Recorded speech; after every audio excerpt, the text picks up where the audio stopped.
Tonight, comedian Pat Thornton and I talk Sketchersons, Filth City, SNL, Mr. Show, SCTV, Hotbox, Acting Good, and who'd win a knife fight between Ernie and Bert. Lay down your bets. It's Up All Night with Bob.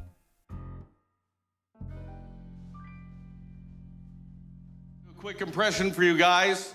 This is my impression of a 6-year-old boy who's allergic to raisins. Here's a 6-year-old boy who's allergic to raisins. I'm allergic to raisins, but I don't know why I'm not allergic to grapes. I have this other joke that I want to do for you guys. Hey now, thanks for staying up all night with Bob. Ladies and folks, my guest tonight is, for my money, one of the funniest damn humans a fella could ever hope to meet. He's one of the founding members of the legendary Toronto sketch troupe, the Sketchersons, a prolific writer, stand-up, and actor who's appeared in dozens of television, film, and web projects, including Satisfaction, Space Janitors, My Kitchen Can Be Anything, Filth City, my personal favorite, Hotbox, as well as the recently released Acting Good, on which he also serves as co-creator and co-EP. Ladies and gentlemen, please welcome Mr. Pat Thornton. How are you, buddy? Hello. Oh, I'm good. I'm good. When I hear you listed all out like that, I sound pretty cool. It sounds good, doesn't it? Yeah. Yeah. You know, for a guy who rarely leaves the house nowadays, it sounds like I did a lot of stuff. Yeah. Sometimes I go to my, sometimes I do that for myself. I'll go to my IMDb page like, oh, I guess I've done some stuff. I'll just go back to bed. Hey, before we talk about anything else, let's talk about the wondrous gift that you and your wife Maggie gave the world during that first year of that crucial first year of the pandemic. Larry Looks, featuring your ridiculously cute son Larry. How's it going for Larry? I know it's been a couple of years since his peak. I hope he hasn't spiraled into drugs and alcoholism. How's he doing? He's still a celebrity everywhere he goes. But he's doing great. He's doing great. He's in nursery right now, and he's just a real happy kid, and everybody is obsessed with him. Like, even if you haven't seen Larry Looks, people really light up when they find out the little kid is named Larry, which we didn't really expect. Larry's a great, I mean, you know, this may begin an entire Larry renaissance. You don't know. Yeah. So we did it for about 100 days. We dressed him in costume as a bunch of different celebrities and fictional characters and stuff. And then I would be walking down the street with him, and people would be yelling out Larry Looks. Like they figured out who he was based on who I am, and then it got kind of weird. You had to start calling Larry to make restaurant reservations. And do you think does he seem, I realize how old is he? Is he two? He's two? He's three now. 3 now. Does he, yeah. A little early to say, does he show signs of being a ham? Do you think he he's 100% a ham. Yeah, I really don't want him to go into acting, at least child acting, because I don't want to live that life. I've seen so many parents sitting on sets with iPads, the way you give a kid an iPad to just distract them for a while. Yeah. That's right. And I just don't want to be that person. I feel bad for those people. Yeah. No, that is a fraught road. So the first time I saw you do stand-up was at the Rivoli, probably at the Rivoli in Toronto, maybe as far back as 2001, 2002. Is that possible? Does that sound right? That's possible, yeah. I started in 2000. So give me sort of the thumbnail of the Pat Thornton story up to that point. Had you begun the Sketchersons at that, or was that not yet on the radar? No, I was in another sketch troupe called Todd's Lunch, and we all folded into the Sketchersons. But the Sketchersons started in about 2004. I had gone to the Humber School of Comedy in the year 2000, where I met a lot of people that I ended up doing Sketchersons and Sunday Night Live with. And I started doing stand-up. Who was in that group? The first iteration of the Sketchersons was me, Gary Rideout, Tal Zimmerman, Craig Brown, Bob Kerr, Grant Cumming, Dan Gallia, Anessa Frantowski, Holly Prazov, and Shannon Beckner. That was the original cast. At Toronto's newest family restaurant, we have one thing on our mind: pancakes. 1, 2, 3 pancakes. Which one of you had the 3 pancakes? I did. When I woke up, I wanted 2 pancakes. Then I came to 3 pancakes. I didn't get what I wanted. I got a whole lot more. Hey, I know when I go to 3 Pancakes, all I can get is 3 pancakes. But I think it's real nice that they bring me a menu. But yeah, like, so funny. So what, when you were starting in that, like, what were your influences? Like, what were you watching that you found funny when you were younger? Was it Second City? Like, what was your kind of comedy bone? I would say, I mean, I grew up on SCTV. That was like when I was a kid, that was what I was eating for breakfast. And then I got really into Mr. Show and really into Saturday Night Live too. Like the Dana Carvey era was where I entered.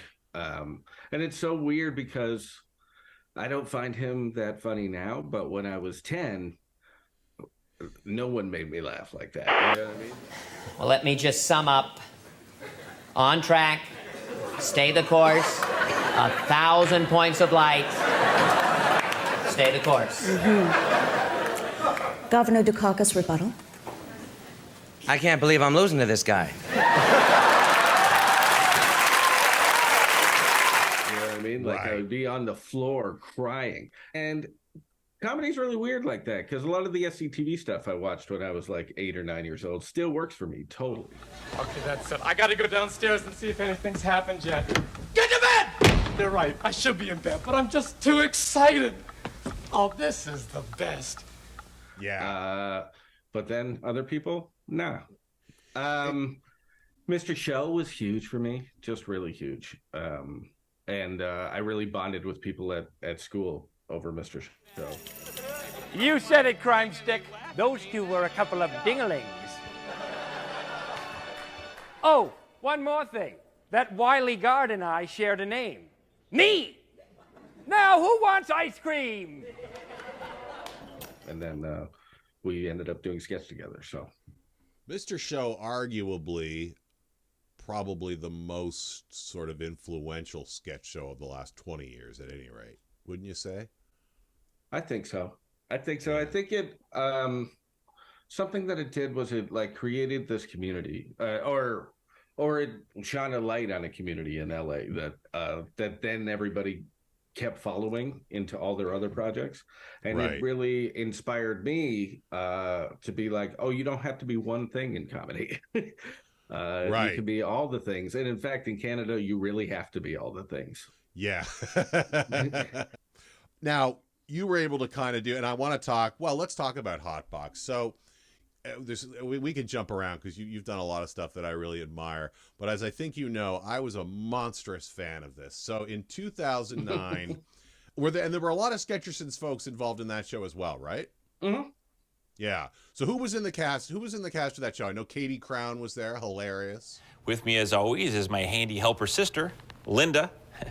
And today we're going to learn how to create electricity from lemons. Oh, handy. How do you do that? And it's really easy. Why don't you go ahead and get the wire cutters there, okay. and I'll get a little bit of wire. Not a problem. Everything all right there, Linda? Oh, yes. Well, I thought I had pink eye last week, and it turns out I have a virus in my eyes, and I'm just a little bit blind, but it's not a big deal. I'm still ready to go. Okay, this is why you kept your head down all the morning so I wouldn't see your eyes, is that right? I did keep my head down, Yeah. but it doesn't matter, not important. Handy, how do you do that? Linda, you don't have to do this. Katie Crown, Graham Wagner, Sandy Jobin Bevins, Tal Zimmerman we used a lot. Anessa and Holly we started using later on. Lauren Ash did some stuff for us. Levi was there as well in a couple sketches, yeah. Levi was there as well, yeah. The great Levi MacDougall, released from the hospital in Montreal this morning, I understand. I've been following that journey, yeah. Yeah, our mutual friend Levi MacDougall had a heck of a time with a burst appendix, and but it looks like he's going to pull through. But I think he was in there for he was in he was in a hospital in Montreal for about 34 days. But he was in a sketch, gosh, there were so many sketches in Hotbox, Pat, that I still remember and think about on the regular that make me laugh. And Pat did one, and I think this was one he did with Graham Wagner. It was the plug-in sandwich Adapter into the wall, and then the cord goes into my sandwich, and you're ready to go. Yeah, I get everything you're doing. I just, I don't... Here, I'll explain. You take the sandwich adapter, and you plug it into any two-pronged outlet, and then you plug the cord into your sandwich. and it's done in no time. Oh, yeah. And it tastes great.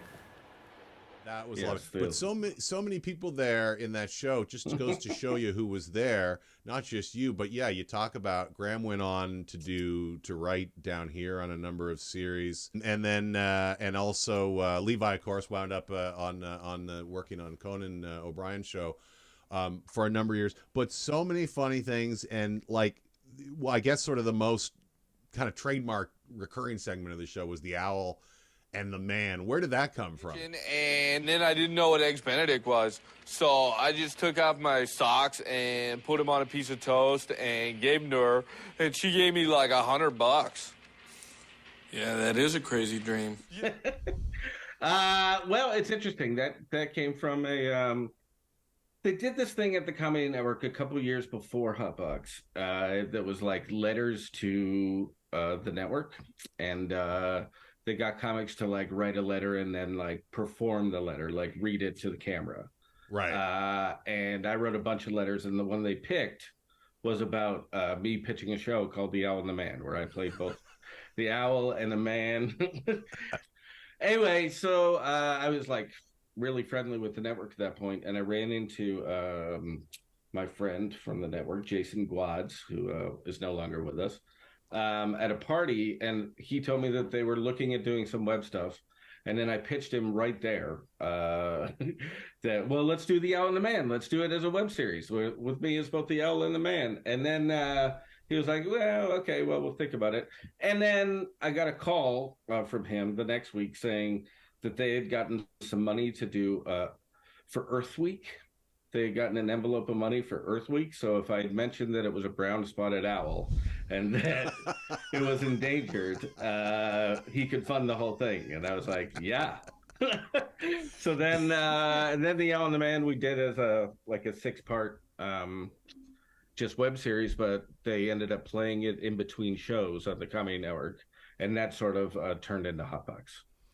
It's funny how many like sort of iconic Canadian things come out of like the dumbest needs or regulations. Like you think about Bob and Doug, right, which was created solely because the Canadian version of SCTV was 2 minutes longer in Canada than it was in the US, and so naturally somebody at the CBC said, well, it better be Canadian content. So they said, well, all right, we'll just throw up a map of Canada and drink beer. That's amazing. Yes, so funny. I mean, I could fill the whole time with some of my favorite clips from that, but I really highly encourage people to check it out. Hey, you. I got a spider in my shoe. That's true. Hey, you there. I got a spider in my hair. Sounds fair. I don't mean to gloat, but I got 320 spiders in my coat. You're a spidery showboat. There's actually more spider venom in you at this point than blood. I don't know what you were thinking. It was for this poem. Explain that to your mother. And I suggest you do it quickly, because you don't have a lot of time. I'm gonna die? That's no lie. Off! It all exists on my YouTube channel if anyone wants to look that up. Yeah, well, I do. If you need a laugh, it's hilarious. You've been, I mean, one of the things that I admire about you, and partly why I wanted to talk to you today, was like you have kind of self-started a lot of really interesting kind of creative projects, and they're always really funny. Like anybody can make something, but your shit always really, honestly, like legit makes me laugh. And like, so a few years ago, I guess this was like I don't know if this is CBC Gem or CBC Comedy. There've been a lot of little offshoots in there. So, but My Kitchen Can Be Anything. I had Peter Keleghan here in the first few weeks I started doing this, and we got chatty, and I actually had to put up a little clip of him. He was playing kind of a Keith Richards-esque sort of rock star, and you were, I don't know if you were you a roadie? I was a roadie, yeah. You were the roadie, and you were really hoping to get some quality time in with your new hang. Yeah, I was hoping to come out and play on stage a little bit. Oh, that's right. Yeah. Yeah. If you just wanted to take a break or whatever, I could play a couple songs. That was amazing, having Peter come to my kitchen. Yeah, it was absurd. And who's really, funnier really than Peter happy with that. Keleghan, right? Like he's just so. I kept telling him like, he's just money in the bank. He just came so prepared. Like he was just phenomenal. He had been like working with a British friend of his to get it perfect, and like he was like just kept listening to the accent on headphones before we shot. He was wonderful. He's a dream. Let's talk for a second about the feature you made a few years ago, Filth City, wherein you played, and I have no idea where you got this crazy idea, an out-of-control Toronto mayor addicted to crack. I don't know how much you know about the mayor's personal life. There's a video of the mayor smoking crack. There's a video of the fucking mayor smoking crack? I don't smoke crack, okay? If I can confirm that this actually exists. You need to be careful.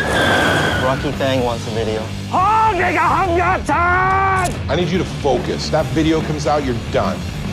Not gonna happen. 4 more years!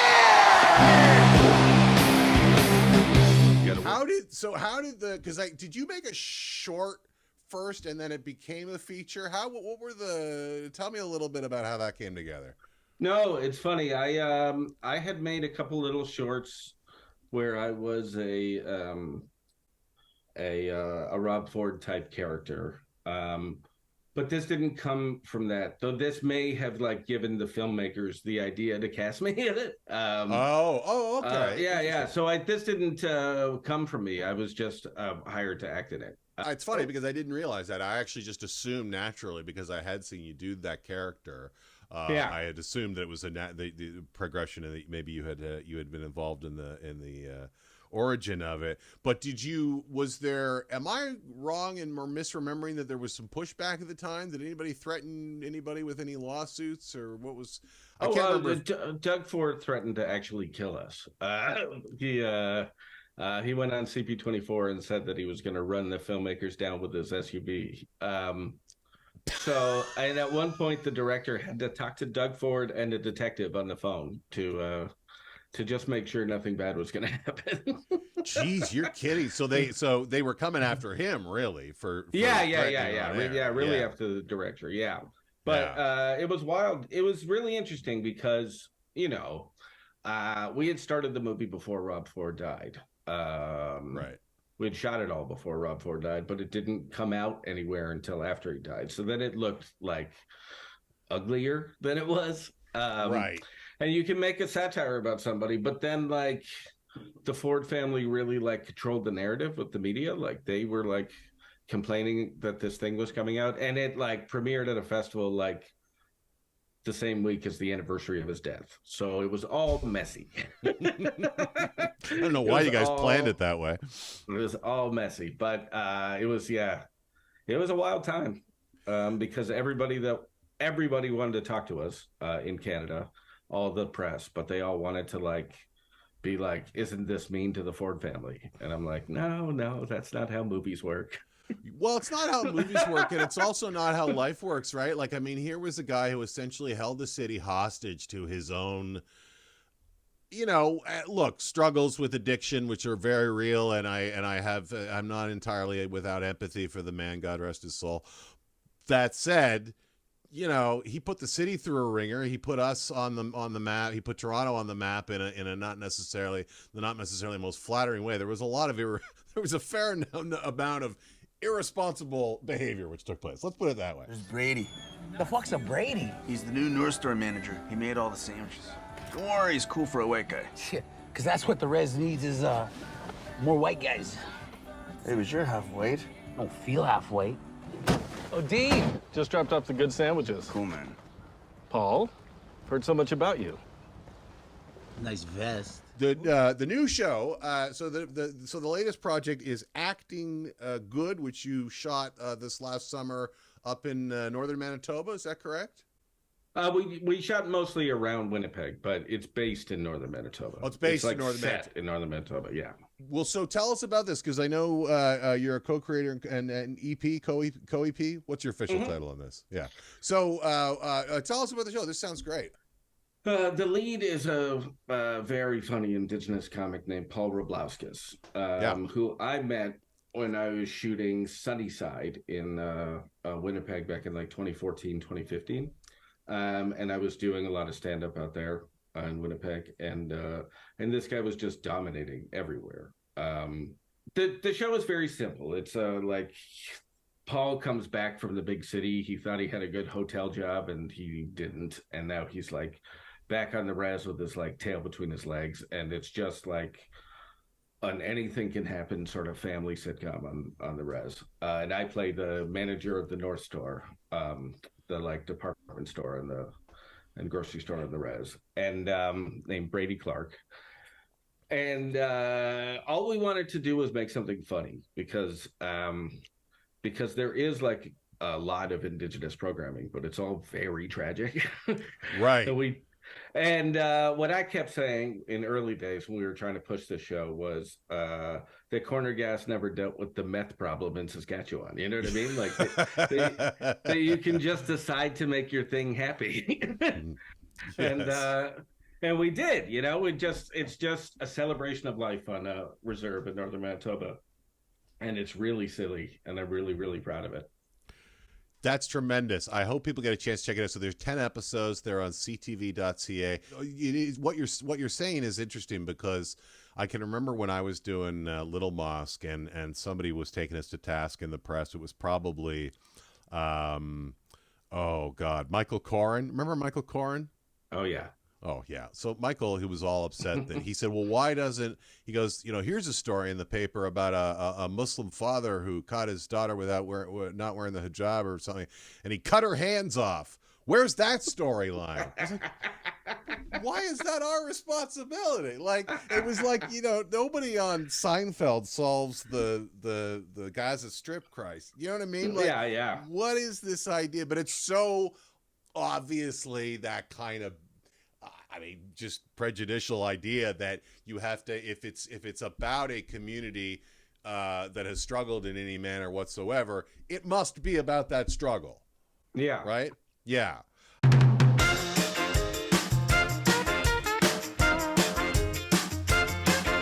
Yeah. All right. Number one, I know you're a fan of Andor, the new Star Wars series streaming on Disney Plus. Is Andor the greatest Star Wars show so far, and if so, why? It is, because it really only concerns itself with being what it is, like being like it's just a really awesome spy thriller sometimes, and like a prison break movie, and it's mature, and it's I don't know, I'm in love with it. It may be my favorite Star Wars thing ever. Number two, what is your son's favorite TV show, and can you stand it? His favorite TV show for a while was Paw Patrol, which is a little bit obnoxious. But now he's really into the show Bluey. Do you know the show Bluey? Is that like Blue's Clues, or is this a different show entirely? No, it's an Australian cartoon about a dog family, and it's I can stand it. It's very, very watchable for adults. Number three, who would win in a knife fight, Bert or Ernie? I think ultimately Ernie. Yeah, I do. I think he's probably angrier at the end of the day.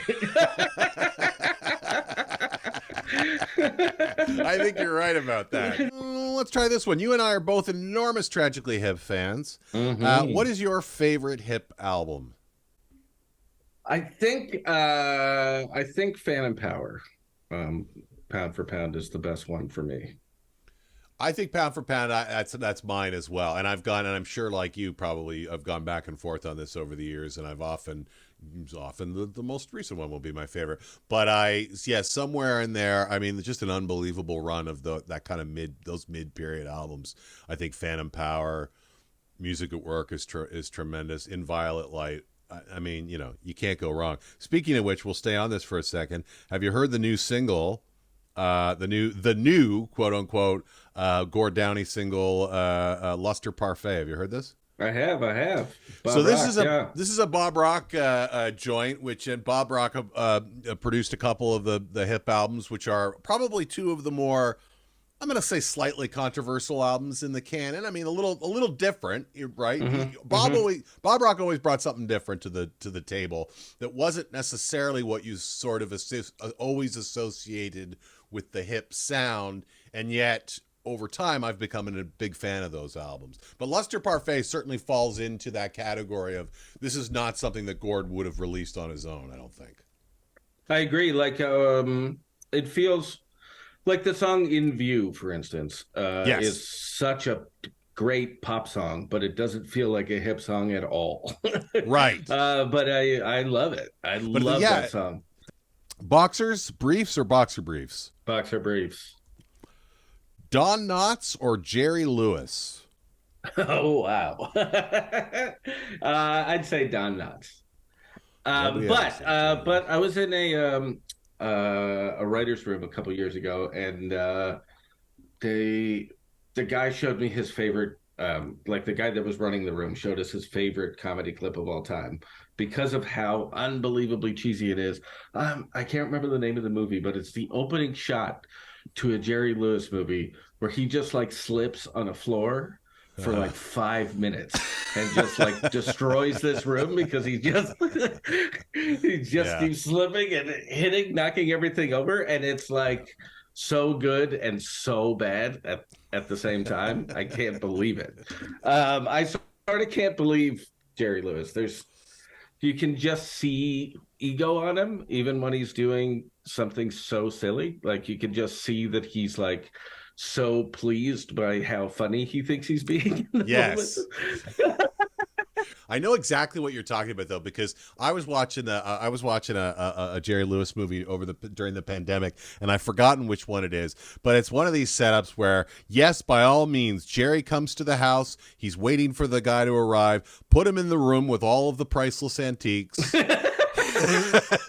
And let him find his way. And so Jerry naturally starts moving his way around the room in a way that no human being ever has. Like it's literally like, all right, I'm going to go over here and fall on this now. And then he'd go, and then he'd kind of sit on the chair. And then, but the guy who owns the place, who owns all these priceless antiques, walks into the room and stands in the doorway, kind of fuming for about 10 minutes of the scene. And I'm just like, get him out of the fucking room. You know he's gonna knock that over. Why are you standing there? Oh, and he's going, Jerry Lewis. God damn it. Anyway, I'm going to ask you a couple of SCTV trivia questions. We'll see how you manage. Okay. How did Johnny LaRue spend Christmas Eve during the SCTV staff Christmas party? Is this the is this the thing where he's wandering down the street and there's the big crane shot? the crane. Yeah, that's right. Yeah. He got a guy sends him out to do street beef. One man, one camera. That's it. You know, I'm still not sure you didn't steal my coat. You know, I don't buy that stuff with the Mormons and all those Koreans. You're right, LaRue. Hi, I'm Johnny LaRue, and welcome once again to Street Beef. And he was obsessed with crane shots ever since. He had had. The story goes that Andrew Alex. So John Candy did this sketch called Polynesian Town that was Johnny LaRue's sort of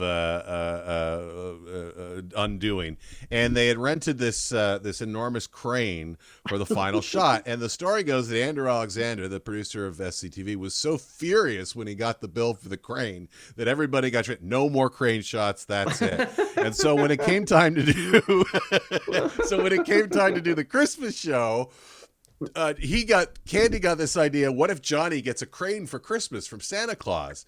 And they said, well, you can't do that. He said, well, they'll make you tie a crane to a cherry picker or something. He goes, or a camera to a cherry picker. He goes, or if we put the crane in the shot, they'll have to rent it again. And so he did. He just did it to piss off Andrew Alexander. But it remains one of my all-time favorite really moments of television of all. But I always watch that episode every Christmas. It's become kind of a tradition. What is we're almost done here. What's the first movie you ever saw in a theater? I think it might have been Star Wars. Where I went with for my brother's 5th birthday party. We went to a double feature of Star Wars Empire Strikes Back. Oh my God. And I would have been like 3. So I have a vague memories of that, but yeah, we did that. That's fabulous. Star Wars Empire Strikes Back. I'll look those up. What are those, sci-fi? Last question. What is the role you were born to play? Who would you love to play? Is there anybody famous as an actor you'd love to inhabit? It's Santa Claus. The answer is Santa Claus. I want to do a dramatic Santa story. That's a good idea. Have you dressed up for Larry? This would be good practice. I haven't yet, but I certainly will. Yeah, that to me, I don't have kids, and this doesn't seem like a good enough reason to have. But I always thought that would be fun. I always thought that'd be fun to dress up as Santa and fool your kid. Pat Thornton, I cannot thank you enough for coming and spending some time with us. It has been lovely to see you. And you're gonna keep doing that. Are you still doing you're still doing stand up? Are you still doing stand up on the regular? Do you get out? How often do you get up? Oh man, I'm just getting back into it. Between having Larry and the pandemic, it became very hard to get out. Understandably. And now, but I'm looking to record a new album in January, so I'm starting to do more and more and more. Oh, good stuff. Yeah. Well, I'm going to push people toward acting good, but I will also push them toward your last album, Chicken, which is probably, I'm assuming, streaming on most streaming places, yes? Mm-hmm. Or if you like, you could go out and pick yourself up a copy. But it's really, really funny, and I remain, as always, your biggest fan. Pat Thornton, we'll see you later. Thanks so much, Rob. Hey, there you go. There's another one in the can. Next week, television writer Anthony Farrell, late of The Office, of Run the Burbs, and soon shelved, the new CTV sitcom coming very soon. Soon? I should really make notes. Do some research. It would help. Good night, everybody.